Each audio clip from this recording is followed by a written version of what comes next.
They called him the unluckiest man alive. In a quiet mountain village long ago, there lived a man named Ayan, known by all as the Unlucky One. He was born during a storm that tore down half the village. His father died before he could walk, and his mother passed when he was barely 10. Raised by distant relatives who saw him as a burden, Ayan grew up alone, but never bitter. He worked harder than anyone, yet his efforts were often in vain. His crops failed 3 years in a row.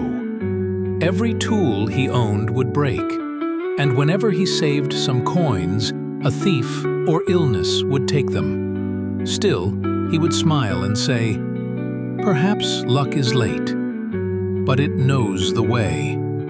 People mocked him. "Your smile is as useless as your shovel," one farmer sneered. But Ayan only bowed his head and returned to his field. One winter, his small cottage caught fire, leaving him with nothing but ash and 2 burned fingers. Yet, as villagers gathered around, he laughed gently and said, "Fire can take the roof, but not the sky. I still have that." For years he lived on scraps, doing odd jobs, walking miles just for a day's labor. Each time fate pushed him down, he rose, not with anger, but with calm resolve and a quiet, steady grin. Then, in his late 40s, something changed. A young traveler passed through the village. He had lost his way and was starving. Ayan gave him the last of his rice and led him through the valley safely. The traveler was the son of a wealthy merchant. Touched by Ayan's kindness, he invited him to the city and offered him work. At first, Ayan declined, saying, "I don't chase luck. If it wants to stay, it will sit beside me."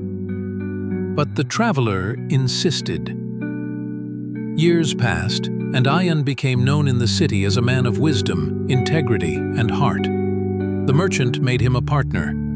He never became the richest man, but he built homes for orphans, fed the poor, and lived in a small house with flowers by the door.